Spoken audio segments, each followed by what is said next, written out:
ସକାଳୁ ଉଠୁ ଉଠୁ ହବି ଯଦି ମନେ ପକେଇ ଦେଇ ନଥାନ୍ତେ ତାହେଲେ କ'ଣ ଯେ ହେଇଥାନ୍ତା। ଜଗନ୍ନାଥ ସାଙ୍ଗମାନେ ଆପଣମାନଙ୍କୁ ମୋ ମିନି ବ୍ଲଗକୁ ସ୍ୱାଗତ ଜଣାଉଛି। ସକାଳୁ ତରବରରେ ଗାଧୁଆ ପାଧୁଆ ସାରିକି ମାନେ ତା ପୂର୍ବରୁ ଘର ଧୁଆଧୁଇ ବି ମଧ୍ୟ ଆଜି କରିଥିଲି, ଯେହେତୁ ପରଦିନ ସଂକ୍ରାନ୍ତି ପଡୁଥିଲା। ପୂଜାପାଠ ସାରିକି ହବିଙ୍କ ପାଇଁ ରୋଷେଇ ଦିମୁଠା କରିଦେଇଥିଲି। ସେ ଆସିଲେ ଯେହେତୁ ଖାଇବେ, ତାପରେ ମୁଁ ତରତର ହେଇକି ବାହାରି ପଡ଼ିଲି ଘରକୁ ଯିବା ପାଇଁ, କାରଣ ଆଜି ଥିଲା ମେରୁ।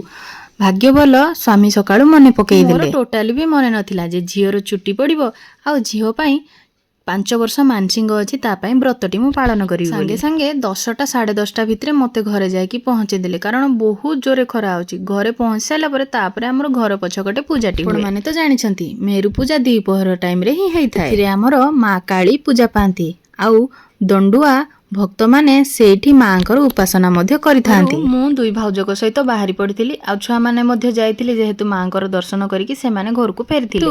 ଝିଅର ଚୁଟି ପଡ଼ିବ ତାକୁ ମୁଁ ପାଖରେ ରଖି ନେଇଥିଲି, ଯେହେତୁ ମାଙ୍କର ଦର୍ଶନ ତାର ସରି ନଥିଲା, ସେ ଘରକୁ ଆସି ନଥିଲା, ସେ ଆମ ପାଖରେ ଥିଲା। ପୂଜା ତ ସରିଗଲାଣି, ସେଠି ଭକ୍ତମାନଙ୍କ ପାଇଁ ପାଣିର ବ୍ୟବସ୍ଥା ଥିଲା, ମାନେ ଦହି ସରବତର ବ୍ୟବସ୍ଥା ଥିଲା। ତାପରେ ଆମର ସେଠି ଖାଇବାର ମଧ୍ୟ ବ୍ୟବସ୍ଥା ହେଇଥିଲା। ପୂଜା ସରିଲା ବେଳକୁ ପ୍ରାୟ ସମୟ 3:30 ହେଇସାରିଥିଲା।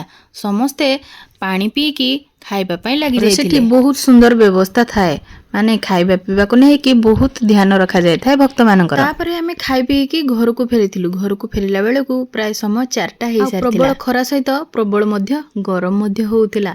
ତା ଭିତରେ ମୋ କୋଳରେ ଝିଅ ମଧ୍ୟ ଶୋଇ ପଡ଼ିଛି। ମୁଁ ବାହାରି ପଡ଼ିଥିଲି ଘରୁ ପ୍ରାୟ 9ଟା ପାଖାପାଖି ବାହାରି ପଡ଼ିଥିଲି। ଭାଇ ଭାଉଜ ମତେ ଆଣିକି ଘରେ ଛାଡ଼ିଦେବେ ବୋଲି ଯୋଉ ଡ୍ରେସ୍ ପିନ୍ଧିଥିଲି ସେଇ ଡ୍ରେସରେ, ଯେହେତୁ କାରରେ ଆସିବି ସେଇ ଡ୍ରେସରେ ହିଁ କ୍ୱାର୍ଟରକୁ ଆସିକି ପହଞ୍ଚି ଯାଇଥିଲି। ଦେଖିଲା ବେଳକୁ ଘରେ ପହଞ୍ଚିଲା ବେଳକୁ ହବି ଡ୍ୟୁଟିରୁ ସେ ପହଞ୍ଚି ନାହାନ୍ତି, ତେଣୁ ଆମକୁ ତାଙ୍କୁ ଅପେକ୍ଷା କରିବାକୁ ପଡ଼ିଥିଲା। ଯାହା ବି ହଉ, ହବି ଯେହେତୁ ସକାଳୁ ମେରୁ ବୋଲି ଆଜି ମନେ ପକେଇଥିଲେ, ସେଇଥିପାଇଁ ଆଜି ମୁଁ ମାଙ୍କର ବ୍ରତଟା ପାଳନ କରିପାରିଲି। ଖାଇ ପିଇ ସାରି ସାରିଲା ପରେ ଗତ ପୂର୍ବ ବର୍ଷ ଭଳିଆ ମୋର ସେମିତି ମନେ ପଡ଼ିଥାନ୍ତା। ମୋର ପ୍ରତ୍ୟେକ ଥର ମାମୁଁ ଘରୁ ଆସିଲା ବେଳକୁ କାନ୍ଦି କାନ୍ଦି ଆସେ, କିନ୍ତୁ ଏଇଥର ଆସିନାହିଁ, କାରଣ ତା ସହିତ ତା ଜିଗୁ ଭାଇ ଆଉ ମାଇଁ ଯାଉଛନ୍ତି, ସେଇଥିପାଇଁ ସେ ଟୋଟାଲି ମଧ୍ୟ କାନ୍ଦି ନାହିଁ। ଲୋକକୁ ଟାଟା ବାଏ ବାଏ କରିକି ଆମେ ବାହାରି ପଡ଼ିଥିଲୁ ମୋ ଘରକୁ।